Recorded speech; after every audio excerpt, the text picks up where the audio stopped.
I left on a great salary to take a pay cut and start again literally in my bedroom and scale something into hundreds of millions of dollars. We thought very much about the outcome and that journey to get there. So thinking about that customer journey, but also using KPIs, metrics, data. When ChatGPT came out, the world changed. A lot of new AI tech is taking out the need for SaaS products that are out there and very much at the application level. They're literally getting eaten. In the next 12 to 24 months, we're going to see a radicalization in the change of the application market. It's already happening now. Hi Dave, morning, how are you? Good, thank you. Good to see you again, Rich. Yeah, great to see you too. I think we last saw about 10 years ago, but I think we originally, which just worked out, we met 20 years ago. 20 years ago, we just looked 10 years older. I'd have said maybe 12, but I'll take 10. But no, really good to see you again. It's a good opportunity for me as part of the kind of Funnel Vision podcast to catch up with really inspiring, interesting people that I've met throughout my career. I know we met when IBM acquired FileNet, and Right. we were both AEs working and selling. I think we were buddied together at that time, and Yep. you've gone on to kind of achieve great things. It'd be really interesting if you just walk me through a little bit of your career and what's happened over that last 20 years, if you can, some of the highlights particularly. Yeah, for sure, and thank you for the invite. Yeah, I've been very fortunate. I started out my career in more of a pre-sales capacity and services capacity, but I figured out quite quickly I was terrible at doing anything technical, and I think everything I built was broken now. But I soon became an AE, and I found my feet there and loved every part of the journey, and obviously we worked together at IBM.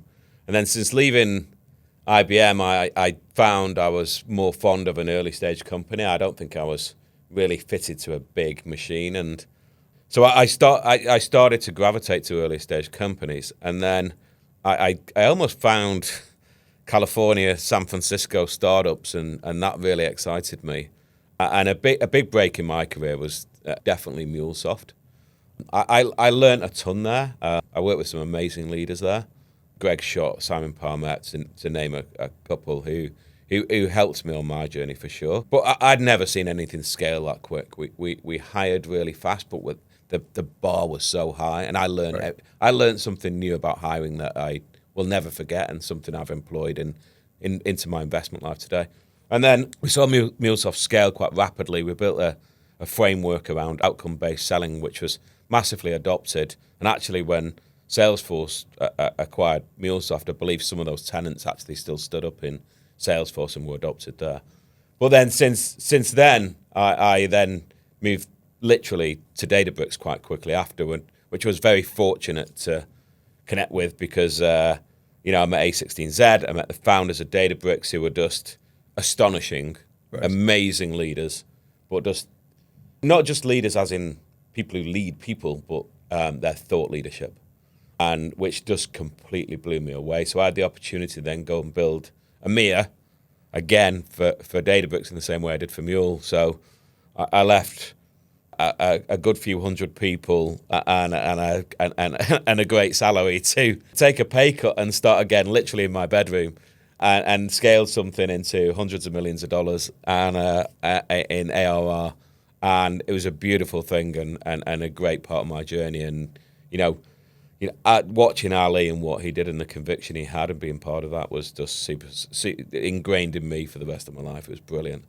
And then since then, I went to be a COO for a company called Ivan. I had a little break in there, but all along the journey, I know you were interviewing Nick Cochran, but we worked together all through that journey as partners in crime. Two very different humans with a very similar agenda. And we invested together. And we did that, and we advised, and we invested, and we were learning as we went along, but we didn't realize it. But all along that journey, all through MuleSoft, all through Databricks, we were born to be investors, and all the things we were building was working towards that. And today we're a venture capital company, and we have a bunch of software companies we have invested into. We're currently still allocating funds from our first fund. And it's going really well, and we're very focused on AI infrastructure, and it's been a hell of a journey, but it's going really well. Okay, no, there's actually quite a lot to unpick there. I definitely want to come back a bit more to what you're doing now, and we can pick that up in a moment. But just in terms of your career, because obviously a lot of our listeners, viewers, etc., would be in sales leadership, etc. What was the kind of transition? What did you join MuleSoft? What was your role when you joined? I actually joined as the VP for EMEA. I was already a VP for EMEA for a company based in Milwaukee called PK Ware, actually. Right, okay. It was called PK because the founder was called Phil Katz. And they actually created Zip, the compression engine for... Right, yeah. Which you don't really see that much these days, but No. it was actually, they had an enterprise product. And it was like a 25-year-old company going through mass transformation. And I was there for a couple of years, and I learned a hell of a lot there, actually. That was my grounding as a VP, quite frankly. Okay. And then I discovered MuleSoft, and I went in there as the VP of EMEA. Okay. And you mentioned around kind of outcome-based selling being key. I guess that was at Mule and Databricks as well. Like, what do you mean by that, and like, why is it different? When I joined Mule, the ASP, the average sales price was 9K. Right. And there was a handful of people when I joined in EMEA. And I remember Simon, who ultimately became the CEO after Greg, kind of went through a flip chart of the deals and kind of introduced me when I just started in the business. And he kind of went through the deals, and I was like, oh dear. I thought we've got to do something with that ASP. But then it was just sell what you can, quite frankly. And because it was open source, we were kind of creating gravity, but we had to drive that up.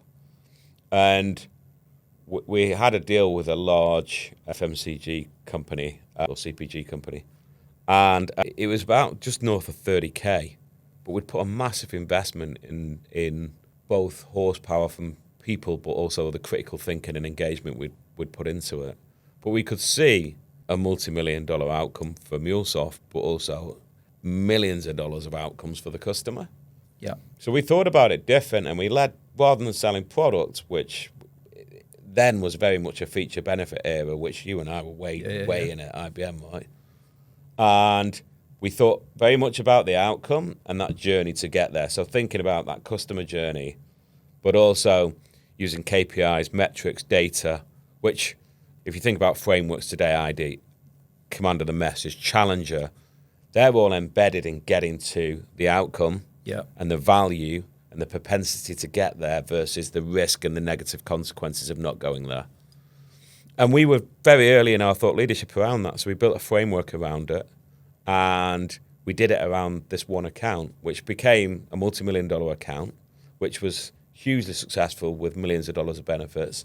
And then we built a playbook that became repeatable across the whole organization. And we spent, myself and Nick Cochran probably did about 90% of the next year's kickoff with the team, doing a ton of enablement, getting everybody to do it in the whole business. And that became outcome-based selling. And it's probably our biggest claim to fame in terms of thought leadership. But the beauty of it is then, when we went to Databricks, we kind of already had that in our mindset, and it was our natural motion. And we kind of embedded the same critical thinking and strategy and frameworks into how we go. And it was an accelerator. We have this saying now in Saliva Ventures, and what we do is we help our portfolio companies go twice as fast with half the mistakes. And we genuinely do, because we help them in terms of how they think they're going to go to market. Right. Okay. I mean, in terms of the outcomes, etc., that you're trying to achieve. So first off, you obviously got to understand the outcome of the potential solution that you're selling, and then convince the sales team and everybody that they're going to increase their sales average order values, the win rates are going to increase, etc. Right. How do you kind of transition maybe a bunch of salespeople that are typically been selling featured benefits to kind of the outcome-based model? Because that is a big challenge for a lot of companies. I think firstly, one is you don't just transition the salespeople, you transition the business. Yeah. Two is you've got to get everybody to internalize those frameworks, but they also need to understand the why. And I mean, a lot of people in go-to-market, I've found are generally experiential learners. I'm definitely an experiential learner. Yeah. And taking them on that journey, and the best way to do that is through customer examples. And so if you can take customer examples and talk about their outcomes. We used to run these big enablement things, and we used to build them, with people who had experience of outcome-based selling, and some of them were consciously competent, and they knew they were doing outcome-based selling, but some of them were unconsciously competent. They didn't know they were doing what they were doing. And what we used to do is kind of pick examples of sections of outcome-based selling, of this platform and this process we'd built and this framework. And then we'd take that to enable the rest of the team of each of the sections of outcome-based selling. And then you would literally see people just get it.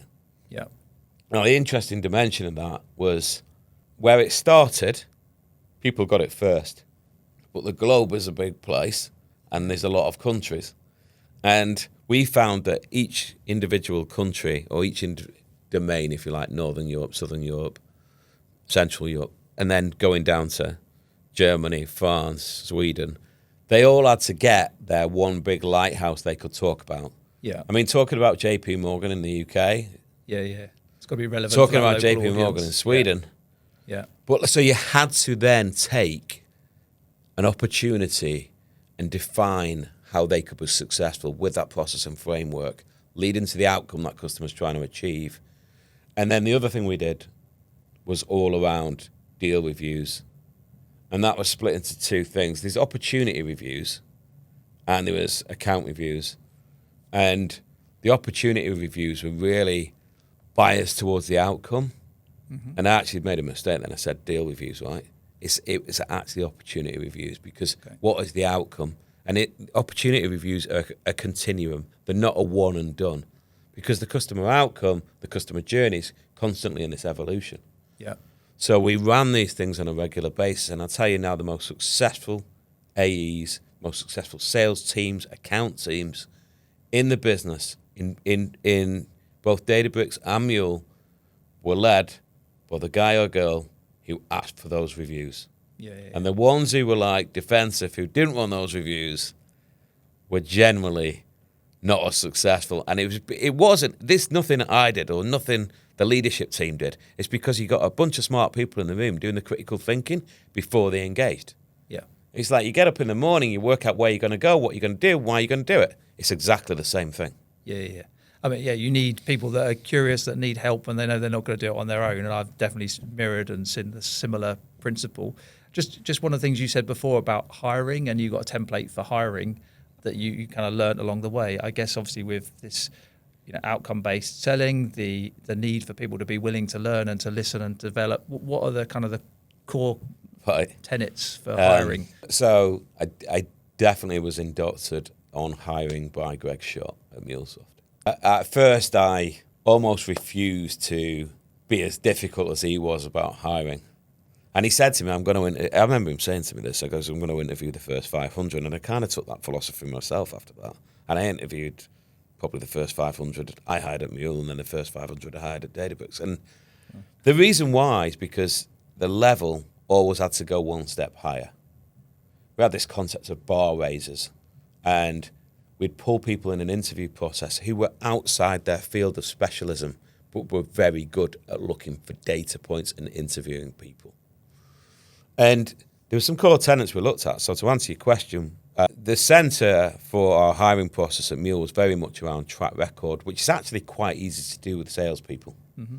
Because salespeople are run by KPIs. Very different with engineers, pre-sales to a degree, but it's, SDRs, especially coming fresh out of university, you've got to look at different KPIs.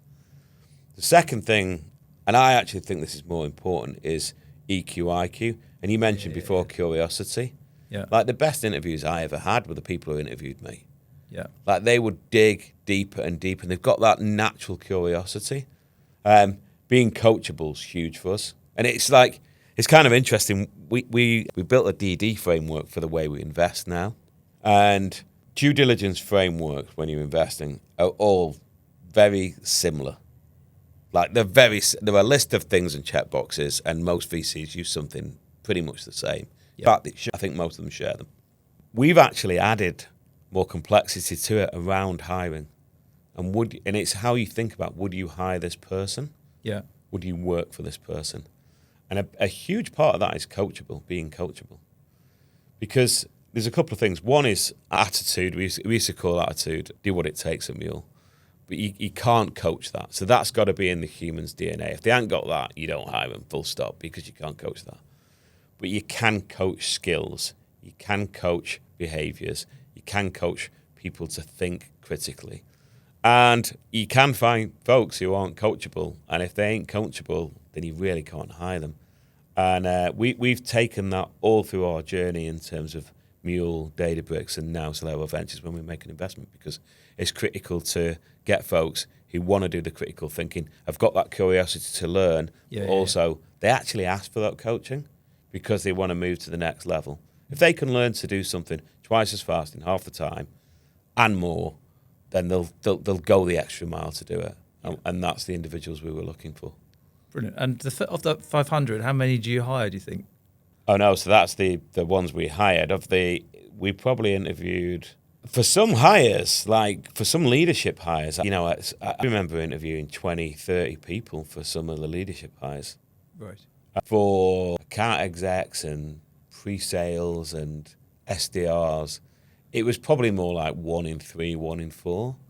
It's a long time since I've done it, quite frankly. It's a very good question, but believe me, by the time I was meeting with them, they'd already had 3 interviews, they'd had a screening, we'd been through the CV quite in some depth. So it was like, if it was a direct hire to me, though, I was the person doing the screening every time. And that was the rule.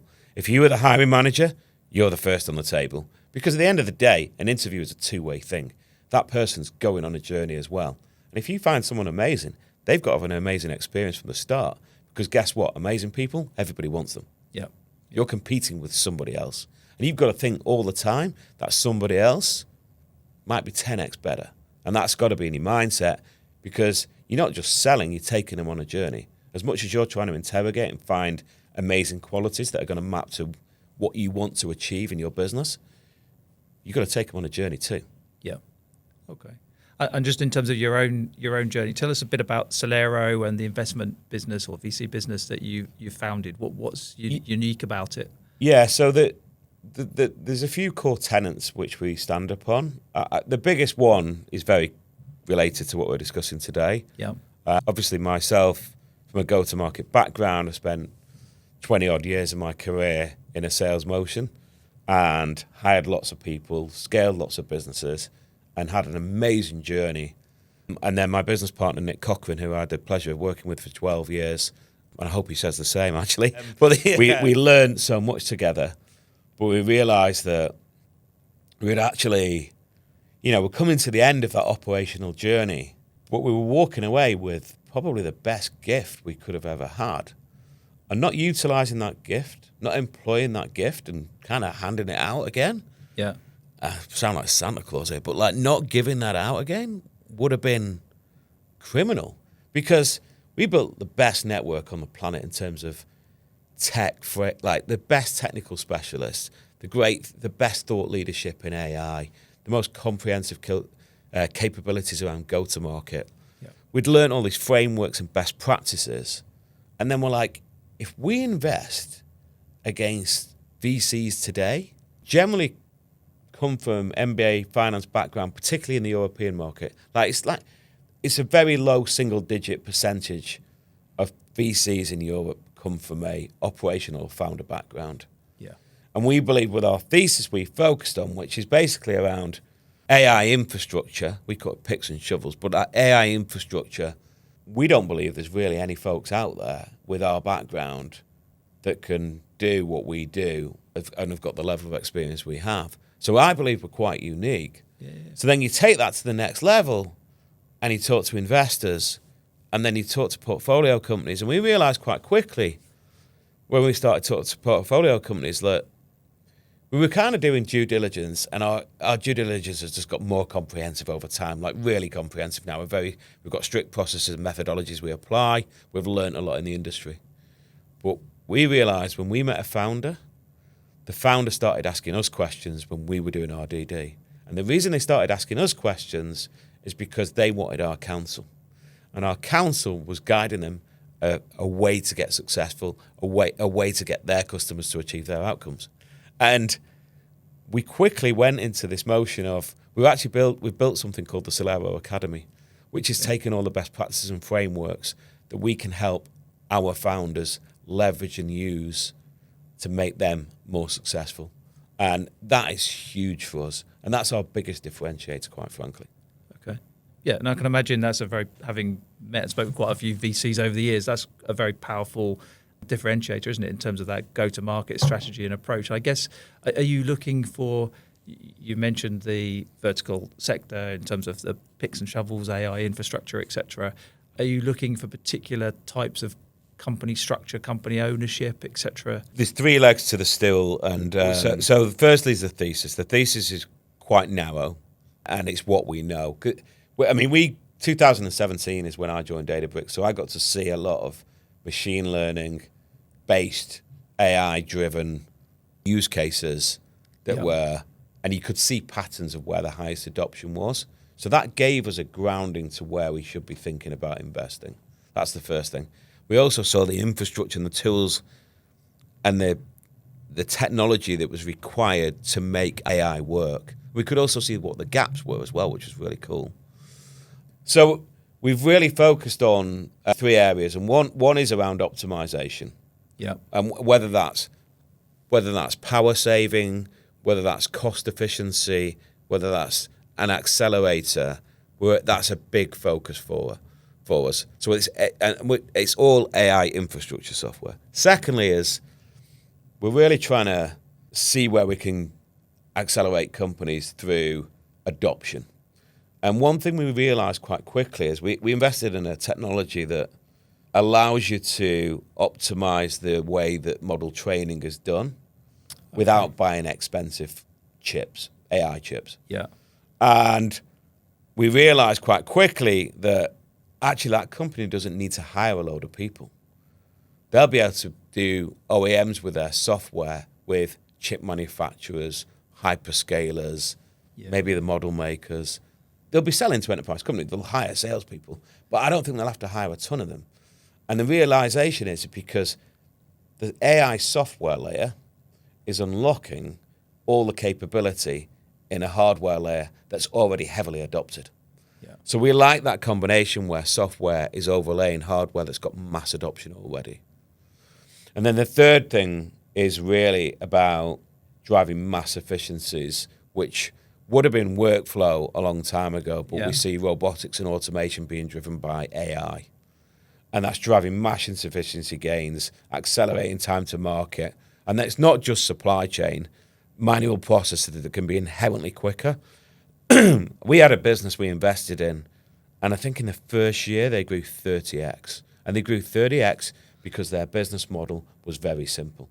And their business model was very much, they're going with an ROI model of the mass efficiency gains they could take, where AI would basically mean you could redeploy those resources to do more important things really, really quickly. And they go into a customer with a very simple ROI, they redeploy the resources, and they get drive massive efficiencies. So super exciting space for us too. So that's the three legs of the stool. Yeah. And all three legs have got quite clear outcomes from a business perspective quite completely easily, haven't they? So Yep. And we believe, look, it's when ChatGPT came out, the world changed. The business that we knew when we were selling is a very different business than it is today. And the phrase that A16Z say about SaaS is being eaten by AI, that's totally true. Like it literally is. I've advised lots of early stage companies, and one thing I'm seeing is a trend is that a lot of new AI tech is taking out the need for SaaS products that are out there, and very much at the application level, they're literally getting eaten up. And I think that's become more prevalent. I think in the next 12 to 24 months, we're going to see a radicalization in the change of the application market. It's already happening now. There's a reason why Anthropic has just been valued at, $1 trillion on the private markets right now? Yeah. And because the adoption is huge of Claude, and people are building capabilities with Claude, which is eating SaaS applications. And you've got to think about where you can build a moat. And the infra layer, I believe, is where you can really build a moat. Something really complex is being built there, and then you can scale it. The critical thinking is being done first. It's very hard to attack that with a Claude. Yeah. I'm not saying it's never going to happen, but it's going to be a long time before they crack that nut. But I do think the application space is getting heavily hit. So you need really clever AI technology, really clever capabilities. And at the end of the day, AI is amazing, but you need the most amazing people on the planet. That's why you're seeing acqui-hires, right?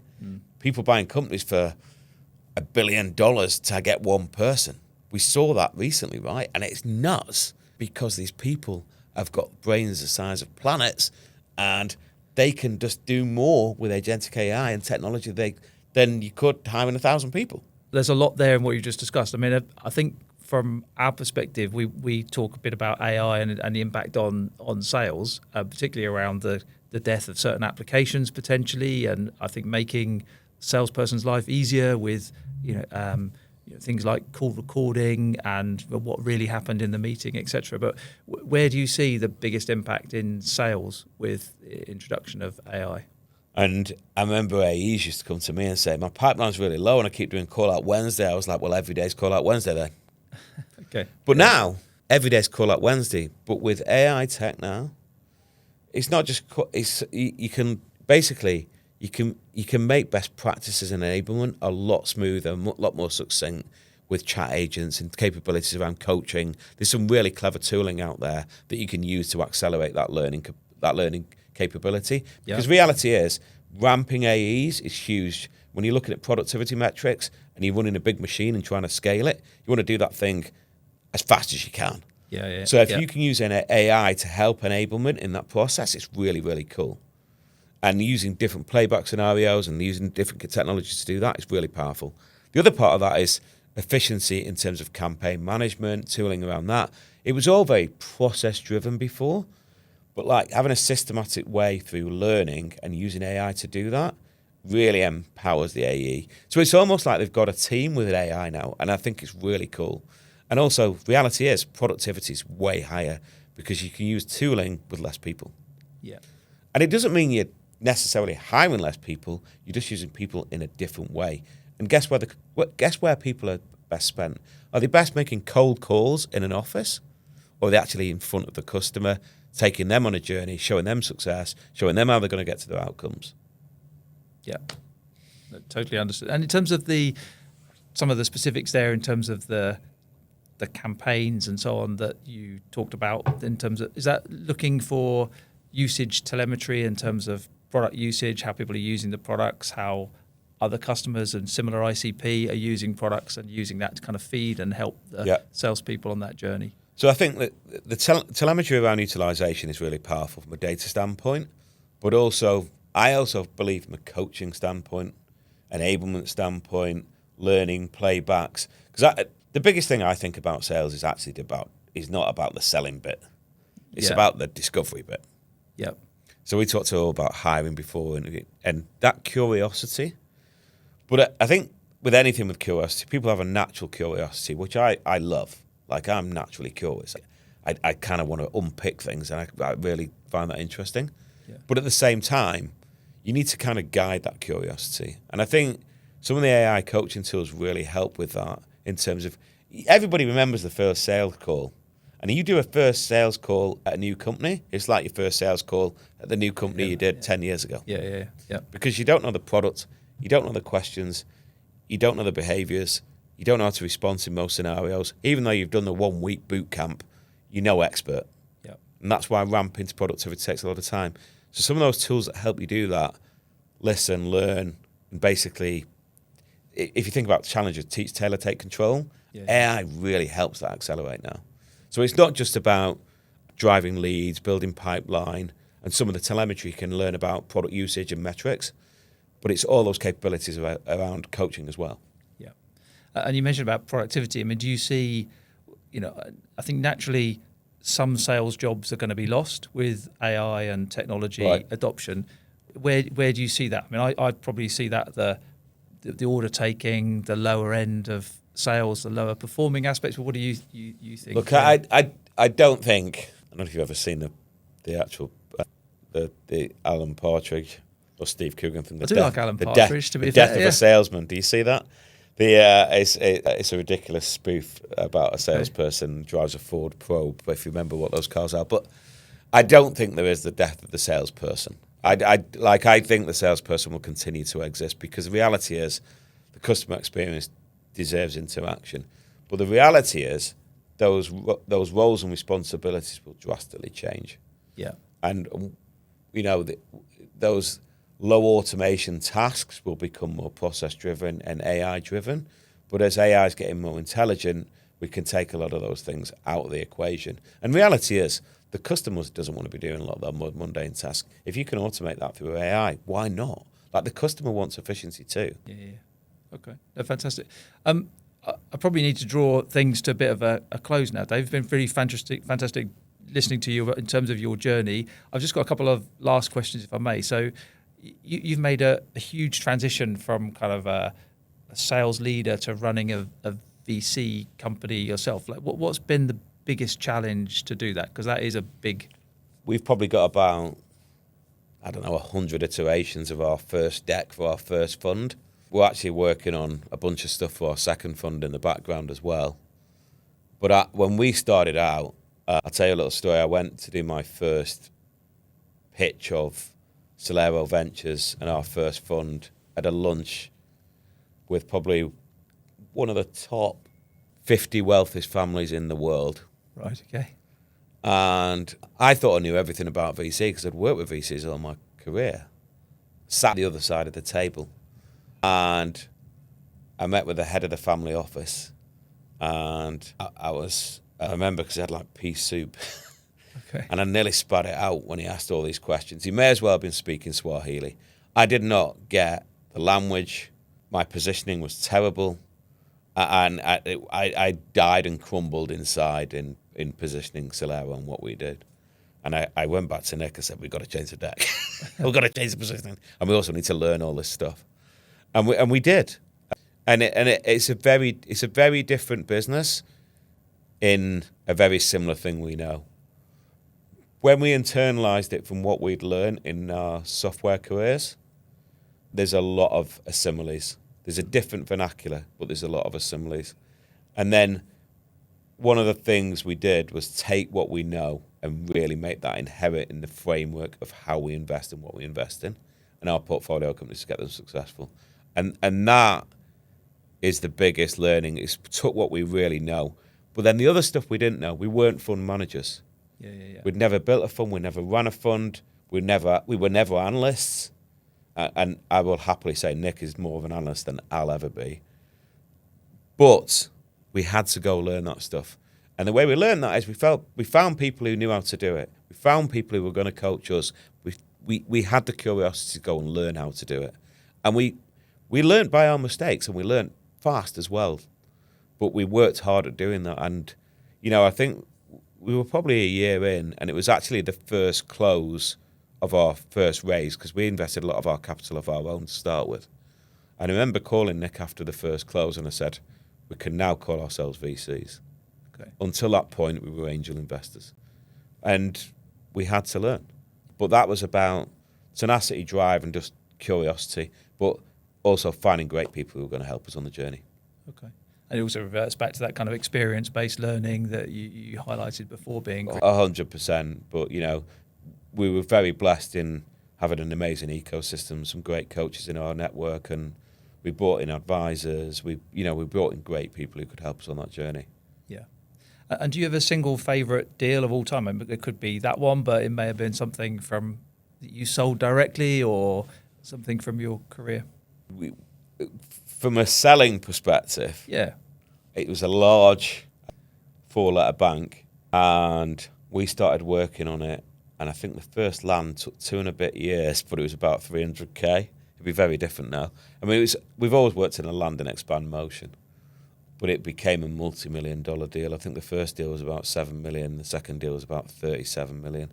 But this was at Mule, and we created something new around the playbook. So we took the outcome-based selling framework. We maxed that out in terms of our engagement. We delivered a ton of outcomes for that bank. It was very strategic at all levels, took a lot of effort, a lot of commitment. And believe me, we've done bigger deals than that since. Of course, Databricks, we did bigger deals. Yeah. But it really did. That was the penultimate deal at Mule. I actually don't even know if they've done a bigger deal than that since. And that's a multi-billion-dollar business now in Salesforce. But it was a phenomenal, it set the bar in terms of all-time deals. And In fact, that was kind of my swan song because I'd left and went to Databricks fairly swiftly after that. But I do believe that deal, actually, the reason I like it so much was the backbone for the IPO. That deal really accelerated the growth, and it was the backbone for the IPO. Okay, I was wondering really what was it about that deal that particularly so triggered it. MuleSoft, when they IPO'd, I will be stand corrected, but I think it was a 28x multiple, and having a 28x multiple on a business at that time was unheard of. It was the highest multiple ever on valuation, because of the growth trajectory. The markets are a lot harder on software companies now, and the reason why is because there's so many of them. I mean, this year alone, just in the UK, there's 5,800 AI tech companies. That's nuts. That's 85% growth over the last 2 years. Okay. That's insane. Yeah. So the markets are a much harsher critic now because they want to see high growth, high profitability. I remember when Rule of 40 was a thing, and now Rule of 50, Rule of 60, Rule of 70. It's the penultimate performance. The first story we heard not long ago, a few weeks ago, about the one person shop that turned over $1 billion. There ain't going to be many of them. But there's also been super efficient businesses, Cursor, Wiz, all these great technology companies with very low headcount. And everybody's looking for the penultimate growth with the highest productivity, the lowest cost, highest profitability, and there's some very harsh critics out there in the market. So finding those now is like a needle in a haystack because there's a huge saturation in AI. I mean, the market's going right nuts at the moment, and we're seeing some peaks and troughs. There's been a load of huge momentum in the markets with AI companies in the last couple of months. Huge, and the market's been ramping like crazy. But we've just seen a tip of the iceberg and a drop-off over the weekend. Now, I think the war's obviously got an impact on that. I think Elon Musk is going to launch SpaceX, and the market makers are really playing with it. However, we are seeing some dramatic changes. It's very volatile. But there's also a mass saturation of AI. So for us to pick the hot ones, you really need to know what you're doing. You need to know how you're talking to. You need to understand the business. You need to understand the tech. You need to be surrounded by amazing people. And that's why I think we're really unique. Fantastic. I think that's probably a great place to finish. So thank you, Dave, for joining us on the Funnel Vision podcast this week. Great speaking. Thank you very much for your time. Thanks very much, Richard. Take care.